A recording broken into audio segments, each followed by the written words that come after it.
Welcome everyone to What the Force. I'm Marie-Claire Gould, your host, and with me for all of the Skeleton Crew discussion episodes is my co-host, Kyle Gould. Welcome.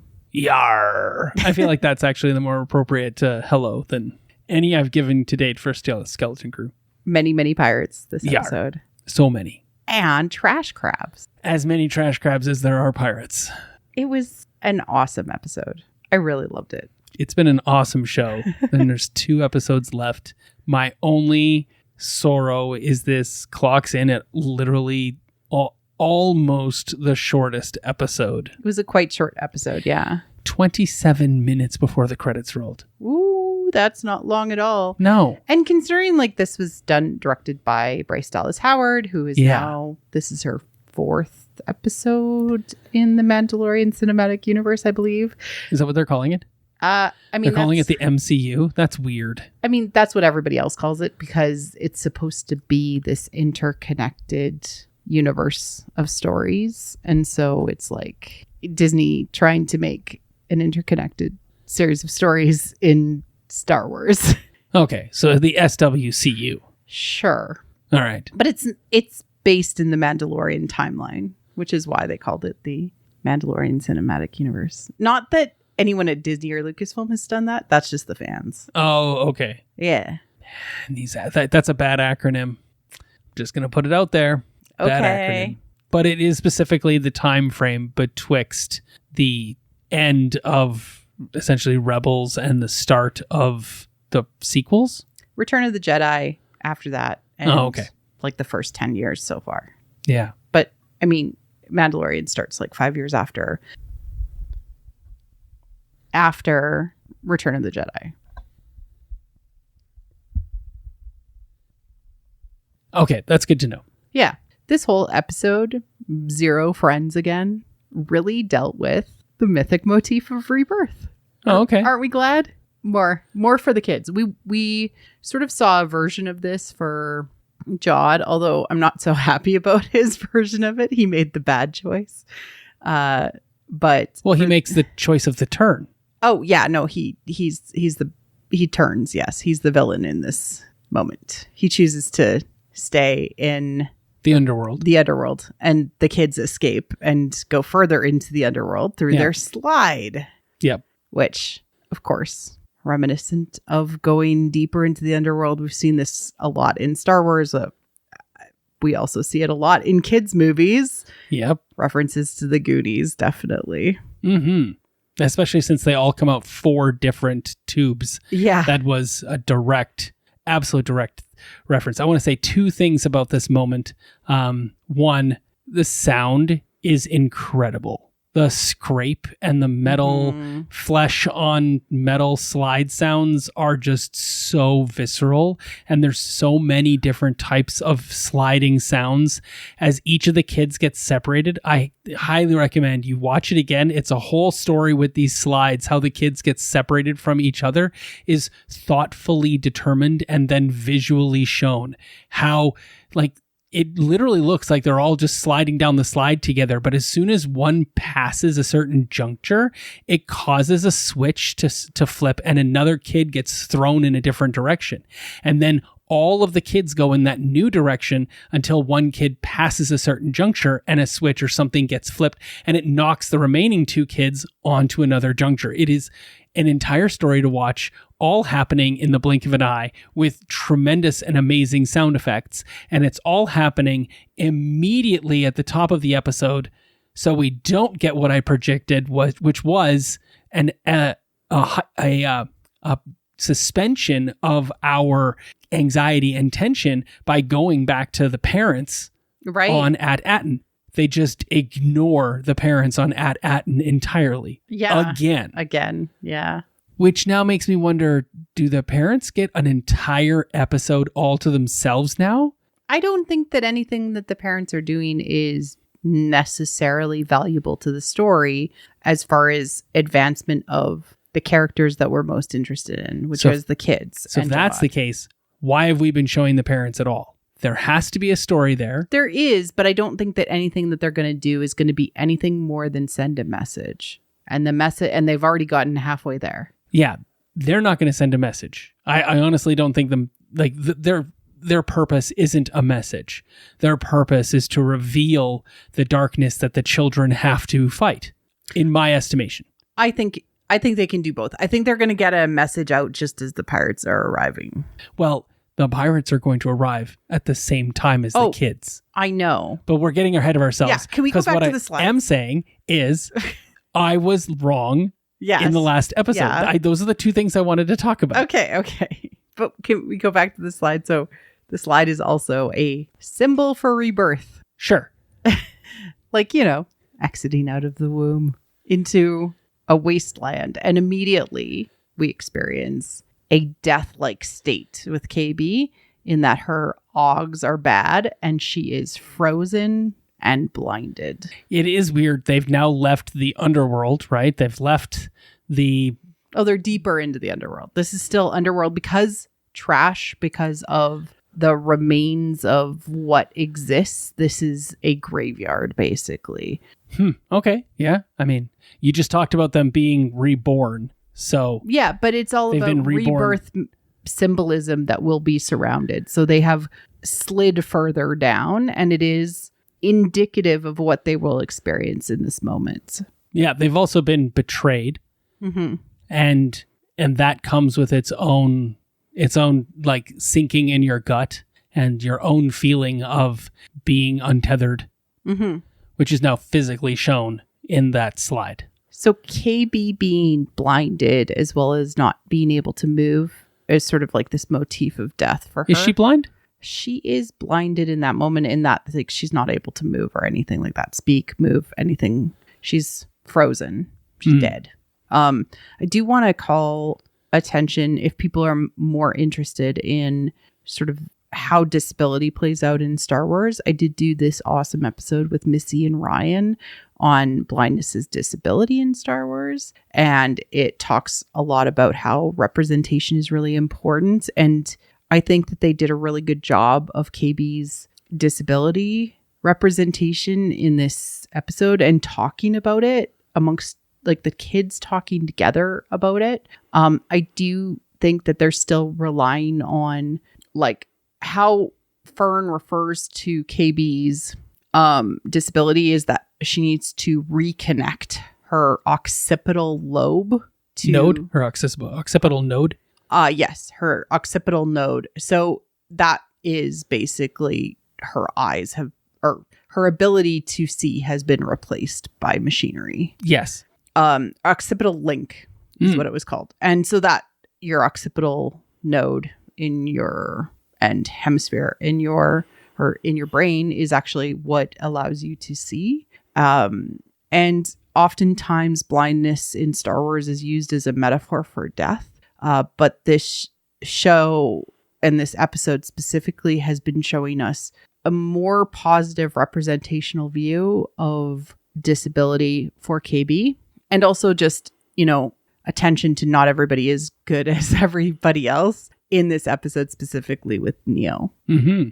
And I really just thought it was a very, very valuable episode just on that alone. Mm-hmm. But yes, KB is frozen and Fern resets her. From a special education perspective, I don't like the term disability. I like the term differently abled. Mm-hmm. This show talks about how, and there's a great way of looking at the perspective of that. So KB and Neil are both disabled.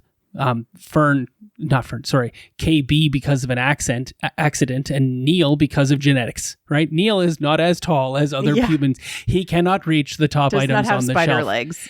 And a lot of people like to think of that as a disability. And so therefore we get adaptive technology to help them ensure their ability. But I like to think about it as they're just differently abled.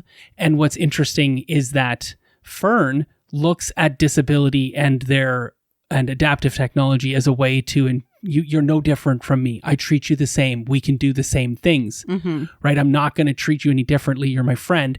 And when I go to do stuff, I know you're going to be able to do stuff too. And when you think about it as a disability with adaptive technology, then you can do the same things. But what's really important here is on the other side of this, when you're saying you're differently abled, it means that I can't do the same things you can inherently. I can get to the same place as you, but I can't get there on my own. Or in the same way. And it's interesting. Yeah, exactly. And it's interesting to see how those two things come out to play through goodness. Both of them are trying to be good friends to each other, but they're not talking about it because they're both coming at it from different perspectives, right? One person saying, even if I don't have my adaptive technology to help, I should still be able to do it because you expect me to as my friend. And the other saying, I'm not holding your ability as your crutch in order for you to get somewhere. It's a very interesting and nuanced perspective that is played out really, really well with Neil, because we all have short friends. It's true. Right? And also, like, it is good in a way. Like, you can't assume somebody can't do anything. Right. And Fern never assumes that KB can't do anything. Right. But that is also problematic and to their detriment to their friendship in that moment. Yeah. And it should never be a bad thing to ask if they need help or can we do this? Right? I think we can climb. Do you think we can climb? Yeah. Even that sort of check-in would have been like, Neil's like, no. I guess I gotta go with her. What if we got you a rope and it helped? Yes. Oh, yeah. Okay. Yeah. Yeah. No, I really thought this was just valuable in and of itself. Right. But it's done in such a crafted and beautiful way that also teaches the value of true friendship in amongst understanding that everybody is a little bit different and that's okay. Yep. So good. But their fight does not start yet. No. First, we get Jod ascending from the underworld, his riches in tow. But it's the wrong kind of treasure for Jod, and that shows, right? Yes. He's coated in those jewels, which serve him not at all. One, nobody even cares. No one cares. It is not actually the elixir. He is carrying with him this like pretense of happiness. He's chosen wrongly from the Cave of Wonders. And the sandy lion's about to gobble him up. Nobody cares, but also it weighs him down. He's ineffective and can't do anything. All he can do out is call out for 33. Yeah, and I loved how all the pirates survived the acid. I was worried for like 2 seconds. Yeah, me too. And Gunter, of course, Jaleel White is the only thing that didn't survive the acid was Jaleel White's Gunter voice. Oh, it's totally different. Yeah, this is not a "did I do that?" This is like the most throat wrenching, raw. Yeah, he was very voiced upset thing. Oh, his voice! It's not a good voice. I'm glad he has few lines to say it. I don't know how much damage he did to that voice box. It probably was not good for his voice. Raspy and dry, not a great combo. Whenever Jaleel White played Stefan, you heard his real voice. Yeah. And it's dulcet and beautiful. Yeah, we don't get that. Gunter doesn't have that. Yeah. This is the exact opposite side of things. Yeah, so Jod calls for 33 to attack, and he's immediately like shot with like a droid disarming weapon of some sort. And this is exactly when I thought the title of the episode was going to be revealed, because one of the great things now about the show that we know is you get because to wait. We know it is we're like, who's going to say the line? Zero friends again. It would have been great if you said that again. I said that.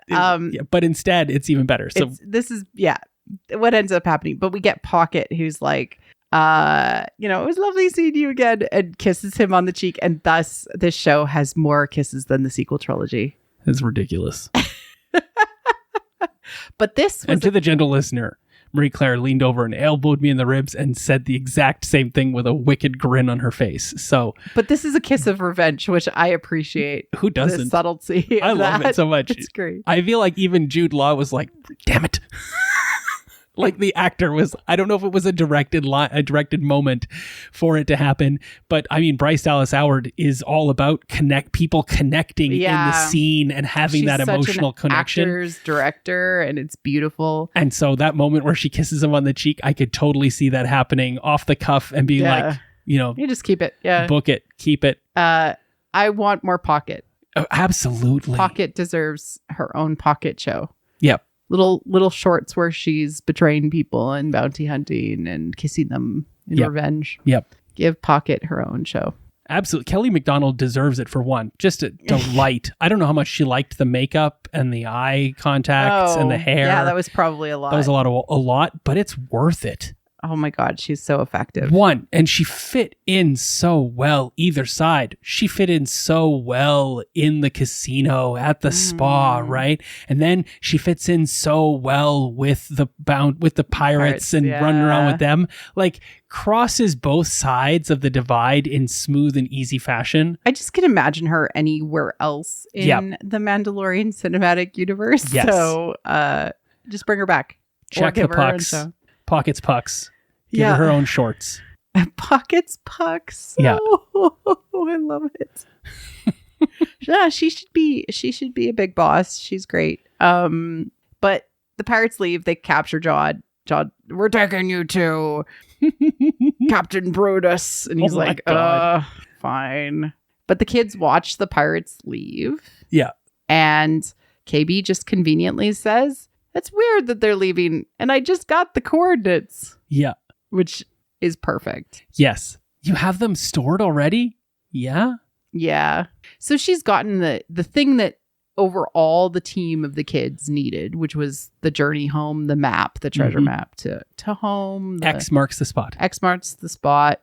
So KB reveals that they have actually found the treasure that they were looking for, which was just the way home. Mm-hmm. But Fern has an idea. We just need to climb up to our ship. It's way up there. Yeah. Which is absolutely Fern's way of looking at it. Yeah. Straightforward, full of energy, movement, and effort. Yep. And Wim is like, what? And so is KB. Yeah. That's not perfect. That's impossible. And this is when we're actually at a spot in the hero's journey, which they have gone to the underworld. They've gotten what they needed or what they quest. They slayed the dragon. They have the treasure of the deep, which is just the coordinates home. Yep. And oftentimes heroes will actually refuse to return. And it's the refusal of the return by Joseph Campbell in his own words. Even Buddha, after his triumph, doubted whether the message of the realization could be communicated, and the saints are reported to have passed away while in supernatural ecstasy. Numerous indeed are heroes fabled to have taken up resistance forever in the blessed isle of the unaging goddess of immortal beings. Mm-hmm. It's really hard to go home sometimes. Once you've especially when you've forsaken on hope of going home, like in the Odyssey, there's a point which Odysseus believes he's never going to get to go home. And so he doesn't recognize the call to return. Yeah. And so you can see that. But it's usually a symbol in a longer story. Yeah. Your shorter classic stories don't have that call, the refusal to the recall to return, because we've already reached the climax of our standard form of story. And by refusing the call to return, you're not giving the climax its due justice and service. So this refusal to return is short-lived. Well, and also it's just showing that Wim and KB have something else to learn. Yeah. But so do Fern and Neil. And they have to be in opposite directions of... I don't know what Neil has to learn yet. He's been pretty much the insight the entire way through. Other than saying combat and conflict's not the way, but throwing the rock at the head of 33. But he knew that wasn't going to hurt 33. So I feel like Neil will need to recognize that sometimes you have to commit to violence in order to achieve peace. But at the same point, is that the message we want to tell kids? So Neil might never have... I think he's going to use the gun on the top of the school personally. So there we go. Mm-hmm. I'm so excited for you to be right with that. It's more that he had to go and take the hard journey, even though he's short, because he tends to not want to do things because he doesn't have the physical ability to do them. Yep. So that's more what he learns in this bit. But specifically, KB and Wim had to stay behind because they needed to learn something about themselves. Yeah. In their reaffirmation of their commitment to each other. Yeah. But Fern tries to convince KB, we have to make it back to the ship. This is the most direct route. Yep. I can't think of any other options. And KB's like, just because you can't think of other options doesn't mean there aren't any, which is such a good clap back. It's really good camera work too. You have to be real. It's really subtle, but the camera is level to both of them and also shows both of them full on from the audience's perspective, with us looking directly at them when they make their key points. In other words, we're not supposed to necessarily disagree with either of them. We're supposed to see exactly where both of these characters are at in this conflict and neutrally agree with them in the same way that, you know, we've got the Winter Soldier and Iron Man in Winter Soldier. It was Captain America and Iron Man versus trying to figure out what to do with the Winter Soldier in Civil War. Yeah, you're right. In Civil War, but it's initially that conflict that comes about from the revelation, and it's not like okay, we'll break off for a moment. Captain America steps in to be a proxy to fight for the Winter Soldier. Right. But it's initially the conflict is between the Winter Soldier and Iron Man, but we're seen from both angles to be in agreement with both because we know the background of the Winter Soldier and we know it's not his responsibility. It wasn't his problem. Right. And then Captain America joins our side, but both of them are equally given similar angles and level for the shot. Yes. Which is what happens here. Exactly. And all Bryce Dallas Howard in framing this. Absolutely. In that way. Yep. There isn't actually a right or a wrong answer. You could have done either. Yep. But Wim is lulled into his position more by trash crabs. Yes. What a great addition to the Star Wars universe. Locals. And apparently they've been in other things before. But what? Comic related property. But I love them, not just from the cutesy way they say, follow, help, friend. Just repeating the things that Wim has said. Yeah. No. So very tempting, etc. But they actually have a potentially mythic parallel, which is great. Did you notice that when the little trash crabs are walking around, they're repeating the things that Wim has said and then KB has said? But did you notice in the second watch the emphasis that those characters made with those words? Because it doesn't seem like a ton when you're first watching it, but those actors really emphasize those words in the sentences they say that cause the trash crabs to repeat those words back to them. Oh, that's cool. So it was a choice to do the I think we need to follow them. Yeah. And then it's follow. Right. Follow. So they pick up the word. Yep. Yeah. So there is a mythic parallel in that, in the story of Isis and Osiris. Oh, man. Okay. I got a story too. Crabs are actually associated with keeping Osiris in the underworld. Yep. Because the Nile crabs actually ate his last piece instead of returning it to him when he could be reborn, his penis. And so he could never be whole truly again. But they're also associated with, outside of the Nile, they're actually more positively associated with change, the tide, the moon, and sort of that sort of symbolic motif. But I loved the idea that they were associated with Isis and Osiris as Isis tried to recollect the pieces of Osiris and have him be reborn. But he could never be reborn because he was stuck in the underworld because of crabs. Yep, because he had crabs. STD commercial. Exactly. You fight crabs. Maui and his hook. Right. And the crab in Moana. Not only there, but there's a crab holding on to the sacred magical piece that protects and stymies his ability to access his power. Right. Yeah. And then we also, these trash crabs are also, I mean, I have to bring it up because Kelly MacDonald is in this episode as well. They are will-o-wisps. And they are glowing lights leading you to your doom, not to your salvation, to your doom. That's great. So yeah. And all of this leading up to their doom, that's all stop animation. Oh, I know. I didn't know that at the time. It's not CG. That's that's a real crab being real filmed. That's real little trash crabs being actually filmed and then overlaid through stop animation filming. And it's just, that's wonderful. And the big crab, of course, was created by Phil Tippett, who did amazing work on the original trilogy. Yep. We're splitting up, they declare. Right. And Neil's like, I guess we'll pick you up when we get the ship. It's like, or we'll be there when you get to the ship. I love it. It's a race. It's a race, yeah. Not a race at all. In fact, it's danger on both sides. Don't split the party. Don't split the party.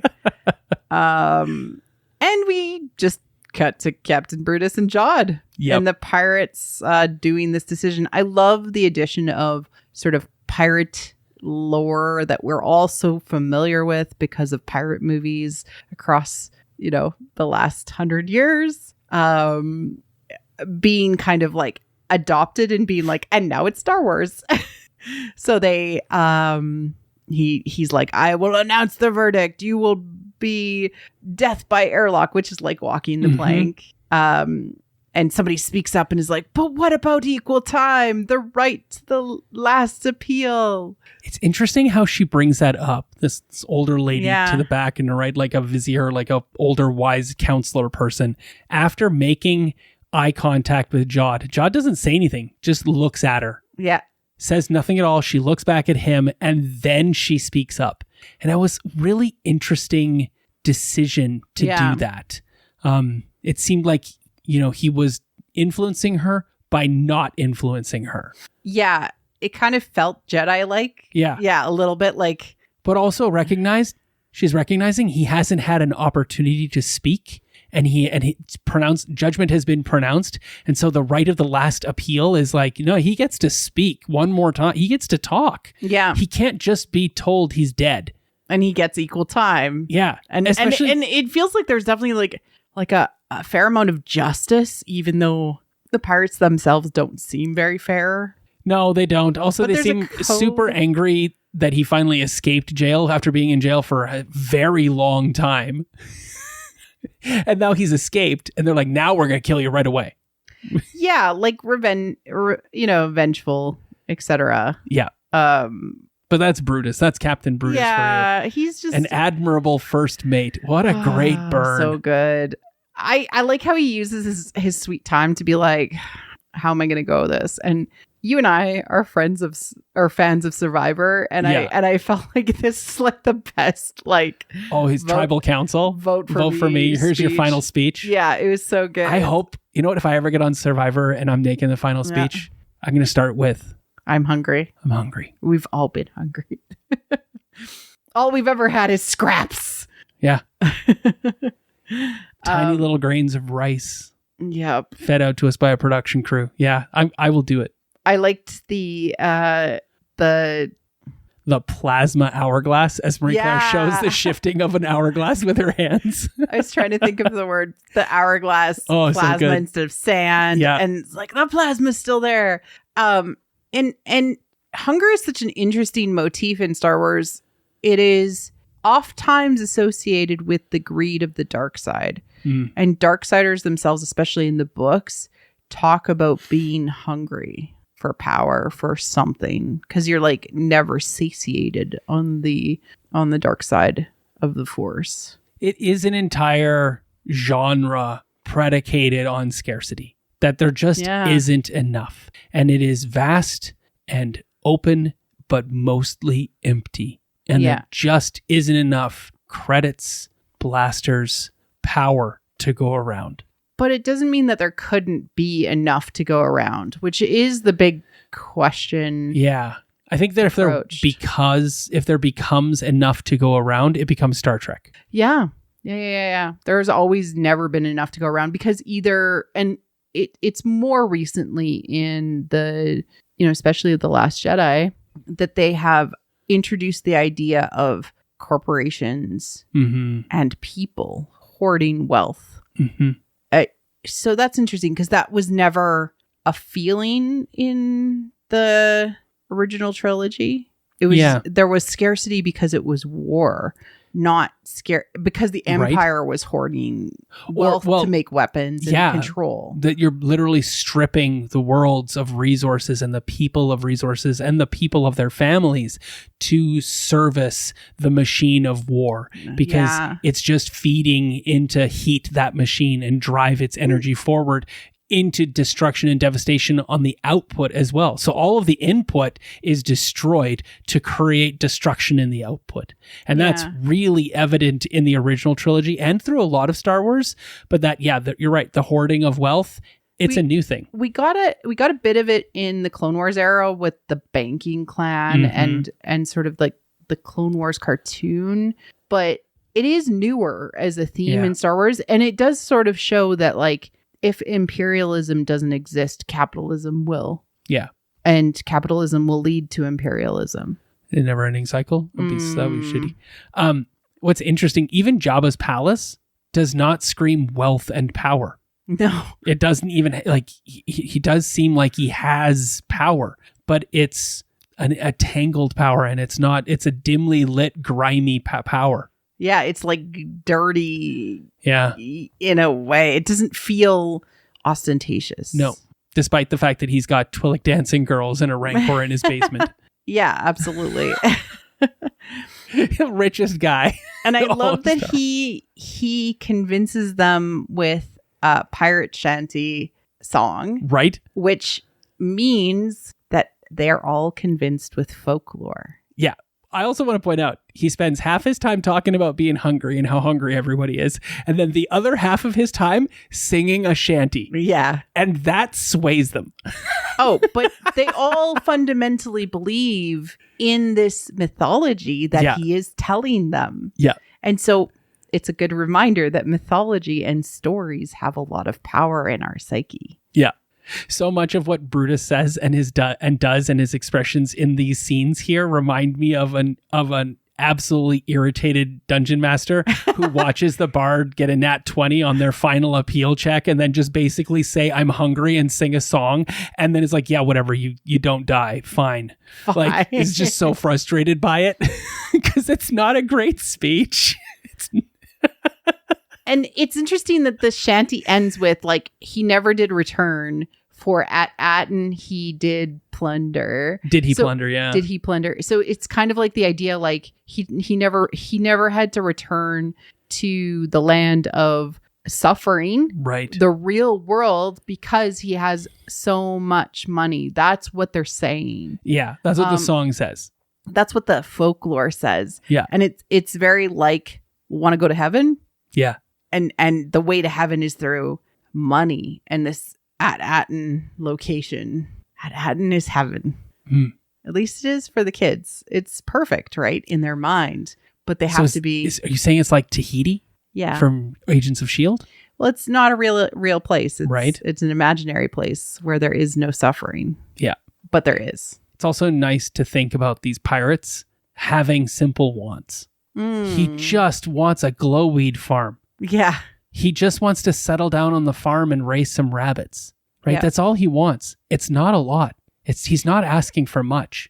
It's one small corner to make their own, and they can't get it. Maybe all of the problems caused in the sequel trilogy are caused by the increase of inflation that happens when they release all the credits into the New Republic's economic systems. You've seen that DuckTales episode. Right? Yeah. Inflation caused by printing money. Yeah. Absolutely. This is why the sequel trilogy happened. I figured it out. If that is the resolution to this kid drama, I'll be blown away. But didn't you know this all started with taxation of trade routes? I know. And everything starts with that. Yeah. Instead, the sequel trilogy was due to inflation. Incorrectly applied tariffs. Yep. It's just nuts. Taxation of trade routes. And honestly, it's the elevation of the New Republic's credits, like the old Republic, the Republic that existed just before the Empire on Coruscant, sending out all like hyper inflating the value of their money by sending out the manufacturing to other off-world planets. So this all started. Yep. Yeah. So we have KB and Wim. KB's very mad at Fern because she isn't listening to her as they go off and follow the trash crabs. Yeah, what a moment. But she collapses. We don't even get to see it. We don't see it. We just see her on the ground. We get to see Wim's excitement. And he's like pointing at something. And he sees a droid with a little crab fall out of his eye socket, just like 33. And he draws him back to thinking about the fact that this other thing that he thought was his friend, that he believed in and knew to be, something that we can trust, turns out to not be trustworthy because he's adhering to the pirate code. So he's wrong again.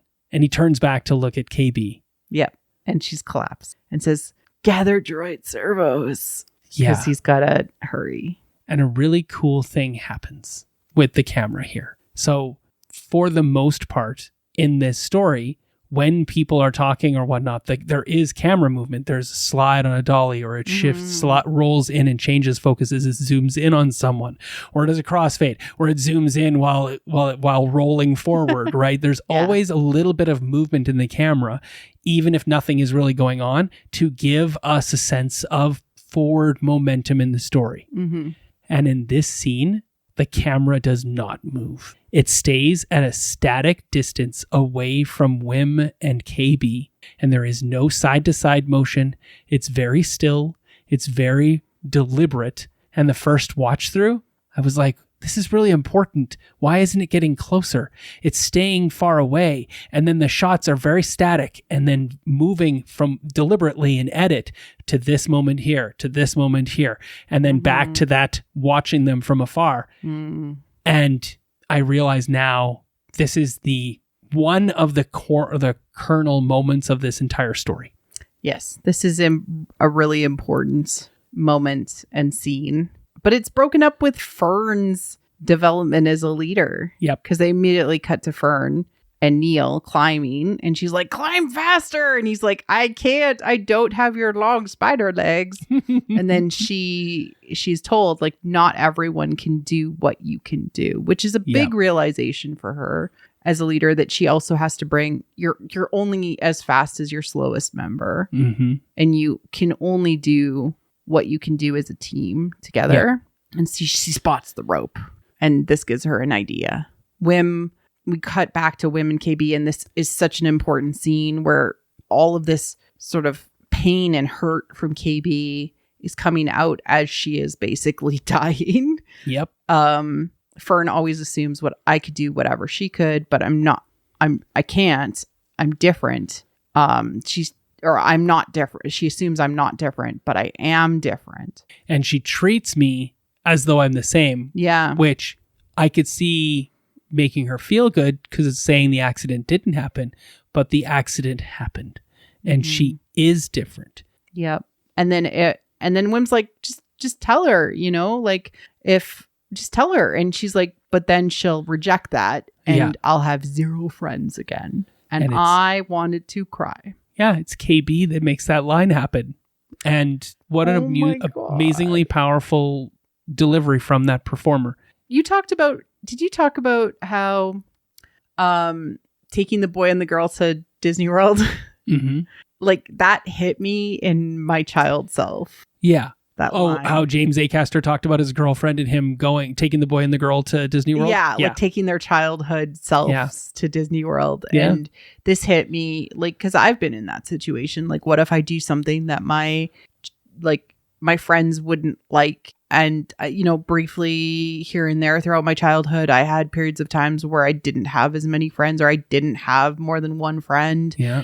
Or even worse, you're riding bikes with your brothers through the woods on these back trails, and your brothers are all a lot more adventurous and a lot more skilled on their bikes than the oldest brother with asthma and glasses, and he gets left behind. And because he's not as good as them riding his bike through the forest, the three of them leave him behind, and then they just stop riding bikes with him in the future because he's always too slow. Yeah. I can see KB's fear writ large on her face because it's tattooed on my soul. And she's like, pretending I could run around. That's not a reality for Fern.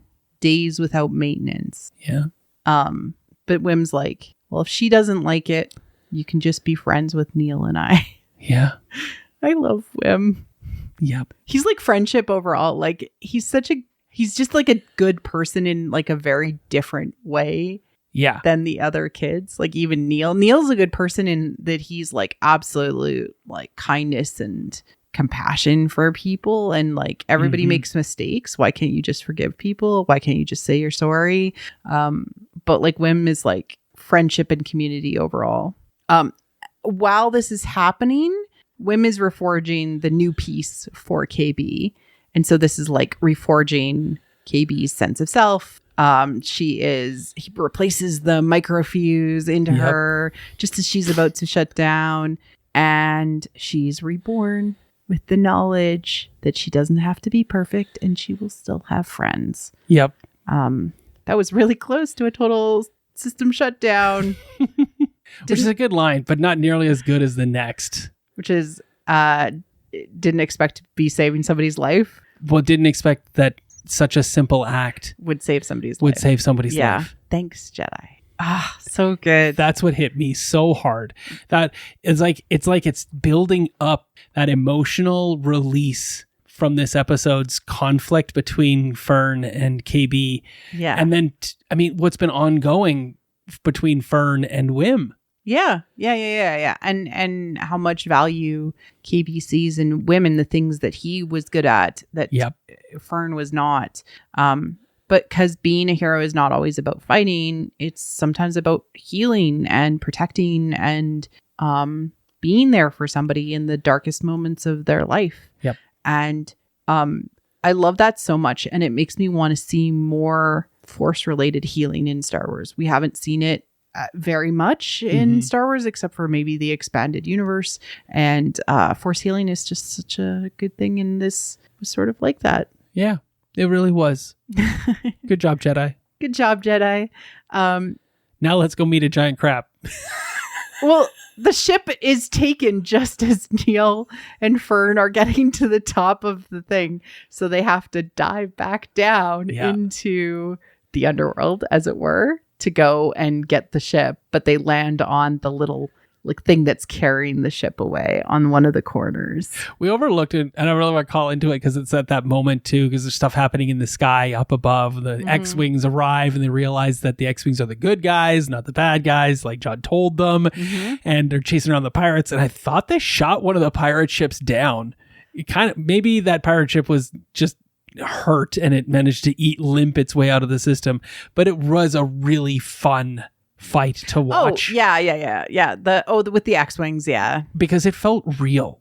Yeah. Like it, because... Oh, and they also called to them. They're like, come and help us. Yeah. And they're like way up there. But what was great about it was we never, it was deliberate too, I don't doubt on Bryce Dallas Howard's part. We stayed in the kids' perspective on those ships. Even though we knew Jod and Brutus and all these other guys we knew were in those ships, flying around, and we'd seen the X-Wing pilots before. We could have flashed to their faces and seen some of that combat happen. But it didn't matter because we wanted to stay with the kids. Yeah, but so we get to see what it looks like from the ground the entire time. And in some ways, because there's so little editing and jumping back and forth, and it's literally watching a dogfight play out in real time, it's not as dramatic or as evocative, and it kind of, you can forget that it happened at all very easily. But what's cool is that we did see it, and we stayed true to the one perspective, and when they flew by, it really felt like they were flying by, and the kids cheered, and they're like, wait, they're not stopping. This fight is Rescue happening. Us. It is literally like the cops were chasing the bad guys and the kids are on the side of the road and the cops just drove right by the kids. But we need a ride. Yeah. But we finally know where home is. Can you take us? No? Okay. Yeah.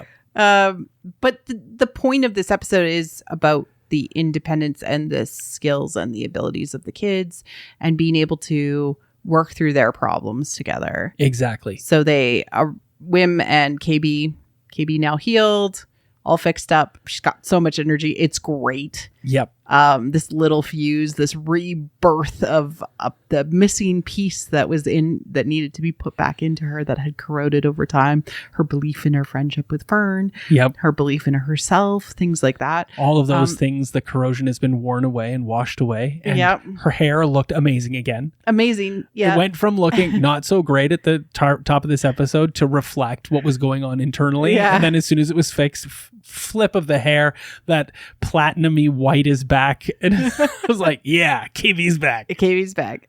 They approached the giant crab. And I loved how they're like, sir, ma'am. And they're like, oh no, this is trouble. And the crabs are like, trouble. Yeah. And it was like, they want us this food. Food. And thus enters the stage of the journey that they are on, the magic flight. Oh, interesting. This is... Isn't that at the end of this? It starts with Neil and Fern on the ship because they're on this flying ship thing that's trying to get to them. Yeah. And they get the rest of the crew onto the ship. They jump on. And I felt like there was going to be a moment where Fern's going to reach out for Wim's hand and Wim's going to be like, what? No. And Fern's like, trust me. Yeah. Like, don't you trust me? He's like, oh, you are the street rat I knew all along. And then they get thrown onto this magic carpet ride together, but it didn't happen. Magic carpet ride, right? And they're flying away and the crabs are like, food, like trying to, and the giant crab is trying to grab them. So this starts the magic flight. And it's really defined by trying to escape the underworld while the forces that would keep them there are trying to keep them there. It's often defined by a lot of chaos. Yeah. And that's, I think we can say that that's what's going on there. But they have made the decision to leave the underworld, to journey home. And they know where their ship is, but then they all crash and their ship... Well, before that, though, is I think the genuine reason for the splitting of the two parties. Sorry, we've already gotten to that. The splitting of the two parties is for our alpha and our beta to have a conflict together and then come back together. They come and make up. Yes. That makeup happens. But what's important is Wim's realization that his path was wrong and Fern was right. And recognizing telling Fern, you made the right choice. You were amazing. You saved us. Yeah. This isn't me prognosticating that you're going to go and do that and then forcing her to make those decisions. This is recognizing the skill and degree of success that Fern has once again in saving the entire foursome. Yeah. And they probably could have thought of a better way to get to the ship if they had all actually talked about what they needed to do and what their individual needs were. Yep. But the ship crashes and is instantly in danger by a bug-like looking garbage disposal. Yep. Chompy droid that is many finger droid. Yeah, it looked very centipede-like. Or if you just zoom in on the mouth of a lobster or a crab, that's literally its little hands feeding all the little nuggets into its gob. So it's very ocean-like, the trash themes of this, which, returning to the ocean is, of course, like a death and rebirth situation, because you, in sea tales, pirate tales, when you end up in the sea, it's very underworld-like. Yep. But the ship itself is going to be consumed, and there's like a fire in the belly of the beast, which is very evocative. Absolutely. Also underworld-esque. Yes. And of course, being consumed and fire are the same consumption theme. Yep. Which is a version of death without rebirth. Yep. So this is the danger that they're facing, is that there will be no transformation happening, no change if they do not save the ship. They do not save their mission in getting home. But they get aboard the ship as the ship is about to start to be swallowed. It actually starts to be consumed. They literally run onto the conveyor belt of doom. Yeah. And it reminded me a lot of Toy Story 3, where they're like going to be destroyed in the fire, the garbage fire destruction thing. And they all hold hands and they get out of it. There's so many conveyor belts of death. Moments and scenes. And you can reference a lot of them are with kids trying to escape. And there's one in Indiana Jones as well. Yeah. Foot's trapped. Can't get out. Somebody got to save me before my foot. And the gets pulled in with the rest of me. I'm free. I'm good. But we talked about Isn't there a moment with C-3PO's body as well? Yes. On Geonosis? Yes. Not C-3PO's body. There's a moment with Anakin. He's trapped with his hand. And it's sort of like a foreshadowing to him like losing his hand. And then there's also in Empire Strikes Back, C-3PO's body is like on a conveyor belt to be destroyed, but he's like shut down at that moment, and Chewie saves him. But we see the kids each take their parts of the ship that they're good at. KB remembers how to turn on the ship and then immediately goes to engineering. Neil sits down as the pilot. Everybody reminds him he knows how to pilot. He was taught. Wim goes and gets the guns. No, you will pilot it. Oh yeah. Wim goes and gets the guns, and he's like, I love it. It's too invincible. I'm like, this is so kid movie. Like it's beautiful. What a beautifully written line. Oh my God. It's too invincible. It's like it's written by a child. Like it was great. And then KB is there to like give encouragement and direction like a captain. Fern. Sorry, Fern is there to give encouragement and direction like a captain, but also to push the button. You gotta push the button. But they're all on their own without Jod, without 33. They're showing themselves to be who they are capable of being, right? Who the journey has like chipped away at, refined them to be reveal this transformational moment. And then they are like, but you can't push the button. That's what 33 said you shouldn't do. And they're like, well, it's eating the hull. So they use the emergency hull demolition detonator. And this is perfect from a symbolic motif perspective. It's mythically significant as well. And it is a great big metaphor for puberty. So, like a cocoon and a butterfly bursting from a transformational perspective. There is a fairy tale folklore motif where once you have experienced a transformation or have gone to the underworld, found your truth, oftentimes a cursed character or a character with an animal skin will have it taken from them, and it is either eaten or burned to say that the transformation is stuck. Like you are now human again, or you have been changed permanently. You can't go back to being the cursed creature any longer. And you can't return to who you were. So this is also the idea that the skin is removed, like the cocoon, and a shiny new version of you has been produced. This is one of the moments that this entire show has been working towards. Oh my God, yes. Because they have shown us this ship, which was in its own cocoon to begin with, buried, and had to be revealed. And once the ship is revealed, it looked so unique and so interesting with 4 different thrusters that were all engaged in keeping it level on Earth. It made sense, but it was so different from any ship you've seen in Star Wars. Yeah. Because it had engines on both sides. Yeah. And it didn't seem like either slick or fast or any of those things that typically Star Wars ships like have engines on one side and are also fast or slick. Like even X-Wings kind of look like that. Like nothing has this sort of 4-prong, 4-engine approach, 4 moving engines front and back as this. And now we know why.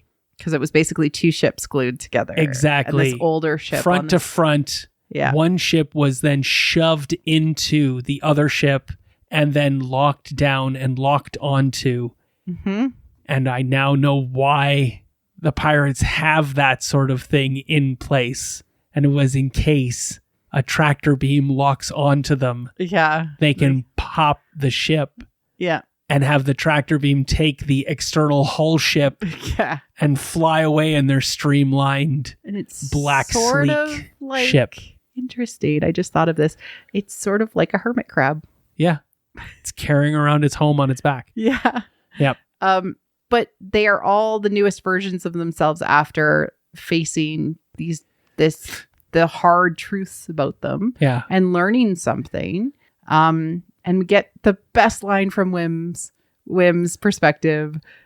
Claims he's on the new ship. And that's the end of the episode. Literally the end. I know. They're on their way to Adatin. It's so good. I think we glossed over the reunion between KB and Fern. No, they made up. They did. But it was like that third moment of release as we're getting those 3 moments in this show. It was one of the reasons I think they picked Bryce Dallas Howard to do this is because all of the adventure moments were really great, really wonderful things from kids' movies that we know and movies that Bryce Dallas Howard has been in and been part of and has great vision for. But what she shines at so frequently is those human moments. And she did such a great job with those 3 tentpole scenes with Fern and KB fighting, with Wim and KB connecting, and then with Fern and KB reuniting. Yeah. And I got misty when they reunited. Yeah. When they resolved their differences and recognized you're still my friend, come what may, that really touched me. And that's nice that we can get that in this wholesome way in Star Wars. Yeah, no, absolutely. And the show is shown to be really valuable and really finding its audience, which is nice. Yeah. And I'm really happy it exists. To throw in a bit of the Acolyte to this, which will definitely sway people one way or the other, considering how much people feel about the Acolyte. I love the Acolyte, and I think it's an amazing property. Love the Acolyte too. The reconciliation between the twins in the Acolyte is not as good as this short-term reconciliation between KB and Fern. And in some ways, I think it has to do with the fact that it's the same woman playing the same character on both sides, that she doesn't get that opportunity. It was hard to do, to genuinely react with the person you're with. Right. And I wish that if they had chosen to do the Acolyte, to have had genuine twins playing those roles, that would have maybe given those reconciliation moments more meat and substance in the performance. Because it's hard to react with yourself. Yeah. Interesting. I'm not saying it wasn't done well and it wasn't done with a degree of incredible success, because it was. The Acolyte is absolutely up there for me with regards to Disney Star Wars productions. It's one of the tops. But this show, I almost couldn't care how it ends. Yeah.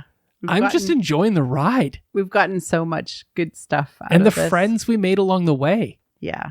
Yeah. I love how they're like now 4 best friends. Yes. Yeah. They went from like 2 and 2, and then they had to do the mix up thing where you're with the other partner or whatever. Yeah. Yeah. Now we just need KB and Neil to hang out together, because we've had a lot of Fern and Wim. I don't know if we'll get it. They're definitely the secondaries in each of those primary relationships. I know. And we still have a whole Jod 33 and the kids reconciliation to occur as well. That's totally going to happen. I read this Reddit post where somebody was like, I don't want Jod redeemed. And I'm like, why do you watch Star Wars? Right? Question mark. How much of a redemption does he need? He was never going to hurt her. Yeah. He only betrayed them like kinda. He just needs to save the planet. It's not that hard. It was going to be entirely a baby fight the entire time, which was exactly what Fern did not want to have with Wim.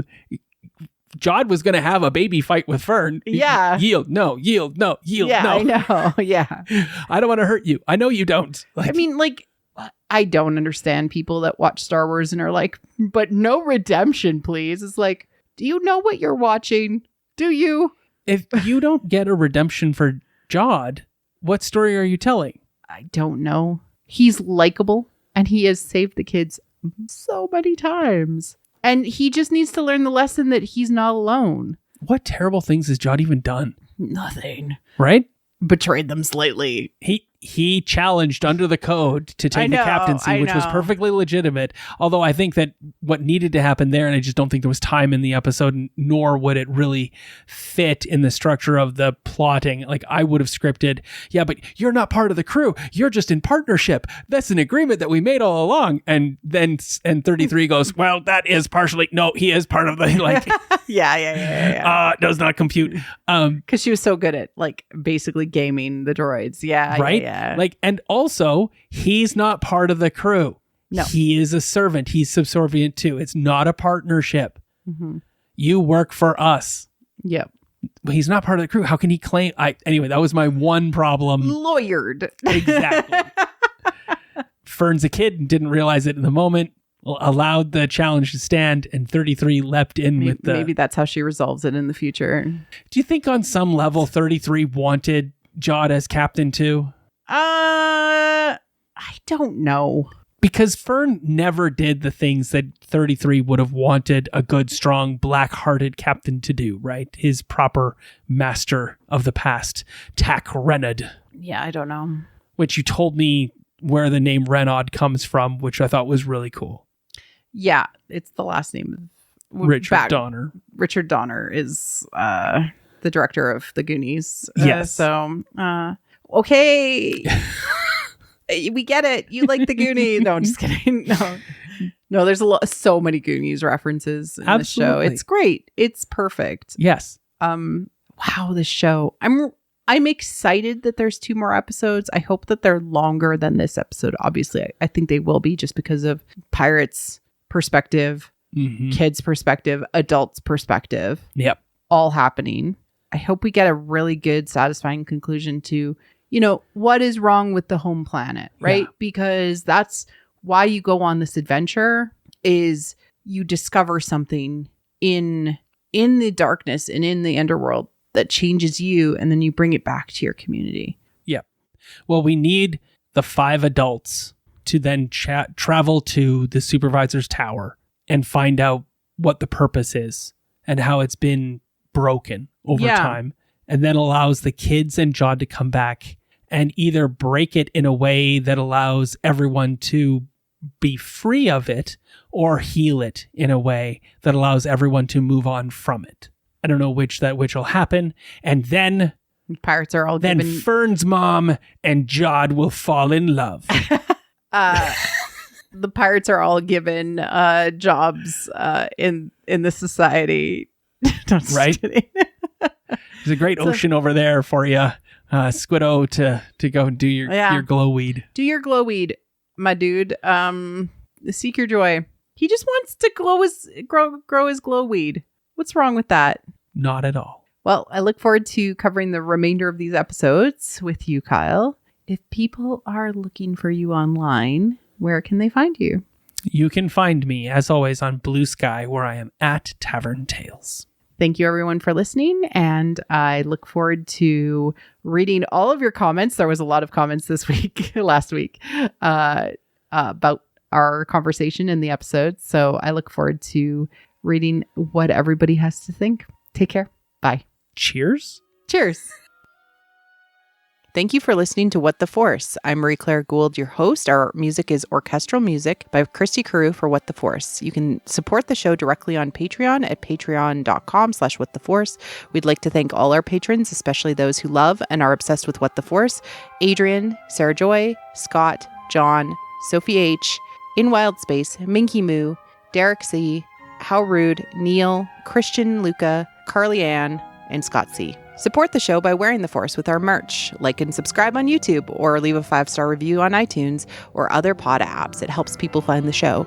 You can connect with us on Blue Sky at WT Force, What the Force Podcast on Facebook, or on our website, whattheforce.ca, or Discord. Links are in the liner notes. Feel free to reach out and start a conversation. Cheers.